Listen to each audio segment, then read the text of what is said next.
সেই শাপলা চত্বরে আমাদেরকে রাতের অন্ধকারে বিদ্যুৎ বন্ধ করে দিয়ে আলেম, হাফেজ, মুহাদ্দিস, মুফাসসির যারা সেখানে অবস্থান নিয়েছিল তাহাজ্জুদরত তাদেরকে নির্মমভাবে যৌথ বাহিনী দিয়ে যেভাবে হত্যাকাণ্ড তারা চালিয়েছে, তামাম পৃথিবীর সমস্ত মিডিয়ার মাধ্যমে সমস্ত মানুষ দেখেছে যে সেই দিন কী ঘটেছিল।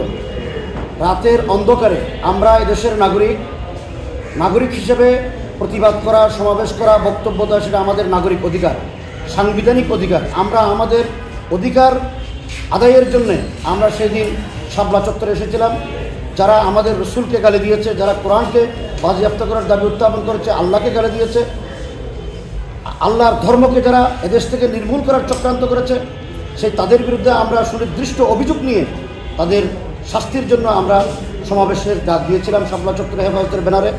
সেই শাপলা চত্বরে আমাদেরকে রাতের অন্ধকারে বিদ্যুৎ বন্ধ করে দিয়ে আলেম, হাফেজ, মুহাদ্দিস, মুফাসসির যারা সেখানে অবস্থান নিয়েছিল তাহাজ্জুদরত তাদেরকে নির্মমভাবে যৌথ বাহিনী দিয়ে যেভাবে হত্যাকাণ্ড তারা চালিয়েছে, সেই দৃষ্টান্ত সমস্ত মানুষ মিডিয়ার মাধ্যমে দেখেছেন।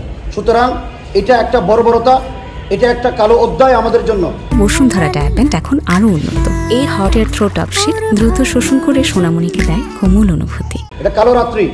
এই বর্বরতার বিরুদ্ধে আমরা প্রসিকিউশনের কাছে আন্তর্জাতিক অপরাধ ট্রাইব্যুনালে অভিযোগ দায়ের করেছি। আমরা আশা করছি আমরা অর্ধশত অপরাধী যারা এই অপকর্মের সাথে জড়িত তাদের বিরুদ্ধে মামলা অভিযোগ দায়ের করেছি এবং তদন্ত সাপেক্ষে আরও যারা অপরাধী তাদেরকেও আমরা আইনের আওতায় আনার জন্য দাবি উত্থাপন করেছি। শত বাইকে তারা গুলিবিদ্ধ, 1,54,000 বন্দুকের নল থেকে গুলিবিদ্ধ করেছে আমাদের ভাইদের উপরে। কতজন শহীদ হয়েছে সেই তালিকা ইতিমধ্যেই প্রকাশিত হয়েছে, বিভিন্ন সংস্থা করেছে। হেফাজতের আমাদের তদন্ত টিম এখন কাজ করছেন। বিগত সময়ে আমরা কথা বলতে পারি নাই, আমাদের শহীদদের লাশ নিয়ে আমরা জানাজা পড়তে পারি নাই। আমাদের শহীদ পরিবারদেরকে এমনভাবে ভীত সন্ত্রস্ত করা হয়েছে, ভয় এবং সৃষ্টি করা হয়েছে যেন তারা কথা না বলে, মিডিয়ার সামনে, আইনের সামনে যেন তারা কথা না বলে। এই ভীত সন্ত্রস্ত পরিস্থিতি থেকে আমরা 5ই আগস্ট ছাত্র জনতার বিপ্লবের মাধ্যমে আমরা স্বাধীন হয়েছি। সুতরাং আমরা এই স্বাধীনতার এই সময়ে আমরা সব কিছু জাতির সামনে উপস্থাপন করি।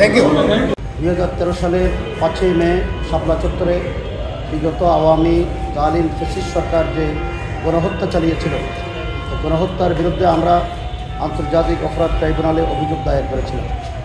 এই অভিযোগের প্রেক্ষিতে আজকে তদন্ত সাপেক্ষে অপরাধ ট্রাইব্যুনালের মাননীয় বিচারকগণ অপরাধীদেরকে আইনের আওতায় আনার জন্য তাদের বিরুদ্ধে ওয়ারেন্ট ইস্যু করেছেন এবং 5 জনের বিরুদ্ধে সুনির্দিষ্ট অভিযোগ থাকার কারণে তাদের বিরুদ্ধে ওয়ারেন্ট ইস্যু করেছেন এবং 4 জন জেলে বন্দী আছেন, তাদের বিরুদ্ধে শোন অ্যারেস্ট আদেশ দিয়েছেন। যারা সেই দিন সেই ফ্যাসিস্ট সরকারের প্রধানমন্ত্রী সহ যারা গণহত্যার নির্দেশ দিয়েছিলেন, যারা গণহত্যার সহযোগিতা করেছেন এবং পরিকল্পনা করেছেন, তাদেরকে আইনের আওতায় এনে দৃষ্টান্তমূলক শাস্তি যেন আদালত ব্যবস্থা করে সেই অভিযোগ আমরা দায়ের করি।